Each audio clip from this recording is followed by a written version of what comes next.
सरकारी स्कूल 10वीं के रिजल्ट के बाद आज 10वीं क्लास का रिजल्ट आया है और बच्चे अपना रिजल्ट देख रहे।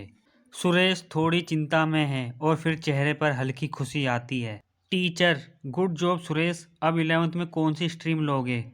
सुरेश का फ्रेंड 1, सुरेश साइंस ले लो। सुरेश का फ्रेंड 2, लेकिन साइंस में तो सारी बुक्स बड़ी ही कठिन है और बुक्स की लैंग्वेज भी इंग्लिश में है। ये सुनकर सुरेश सोच में पड़ जाता है और फिर कहता है कि हाँ, पर अगर मैं कोशिश करूँगा तो शायद अच्छा कर सकूँ। सुरेश घर आता है और मम्मी पापा से साइंस स्ट्रीम लेने के लिए कहता है। सुरेश की ये बात सुनकर सुरेश के पिताजी बोलते हैं, लेकिन बेटा, इंग्लिश में पढ़ना मुश्किल होगा। सुरेश की माँ हंसते हुए और सुरेश को उत्साहित करते हुए, सुरेश बेटा, अगर दिल में जोश है तो मुश्किल रास्ते भी आसान हो जाते हैं। सुरेश बेटा, हम तुम्हारे साथ हैं। ये बात सुनकर सुरेश की आंखों में चमक आ जाती है और वो बहुत खुश होता है और फिर सुरेश साइंस स्ट्रीम में एडमिशन ले लेता है। अब सुरेश साइंस स्ट्रीम की क्लास में बैठा हुआ है। सब स्टूडेंट कॉन्फिडेंट दिखते हैं। सारी किताबें और नोट्स अंग्रेजी में हैं, लेकिन सुरेश कंफ्यूज और नर्वस है।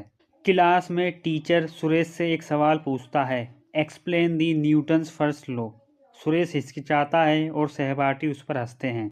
सुरेश अपनी नोटबुक खोलता है और धीरे धीरे आंसर याद करने की कोशिश करता है।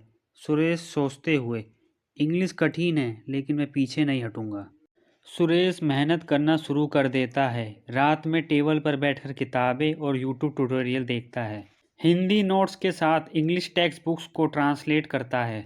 क्लासमेट से अपने डाउट्स पूछता है और फॉर्मूले और डायग्राम्स की रोज़ प्रैक्टिस करता है।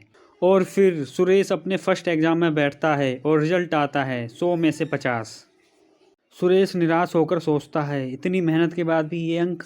और फिर सुरेश कहता है, कोई बात नहीं, मैं हार नहीं मानूंगा। फिर उसके बाद सुरेश फिर से बुक्स खोलता है, करेक्शंस करता है और ज़्यादा मेहनत करता है। सुरेश फिर एग्जाम में बैठता है और रिजल्ट आता है 100 में से 85। टीचर बोलते हैं, गुड जॉब सुरेश, तुम्हारी मेहनत रंग लाई। सुरेश के क्लासमेट्स इम्प्रेस होते हैं और सुरेश की रेस्पेक्ट करने लगते हैं और ये देखकर सुरेश को बहुत खुशी होती है। और फिर सुरेश घर जाता है, एक डायरी खोलता है और लिखता है, सरकारी स्कूल से आने के बावजूद मैं साइंस स्ट्रीम में आगे बढ़ पाया। स्ट्रगल ने मुझे मजबूत बनाया। अब मैं जानता हूँ कि मेहनत और इरादा ही असली ताकत है। सुरेश की माँ पास आती है और सुरेश को गले लगाकर कहती है, देखा बेटा, जोश और मेहनत से सब कुछ संभव है। सपनों की कोई सीमा नहीं होती। परिस्थितियाँ चाहे कैसी हो, मेहनत और हौसला हमेशा आपको आगे ले जाएगा।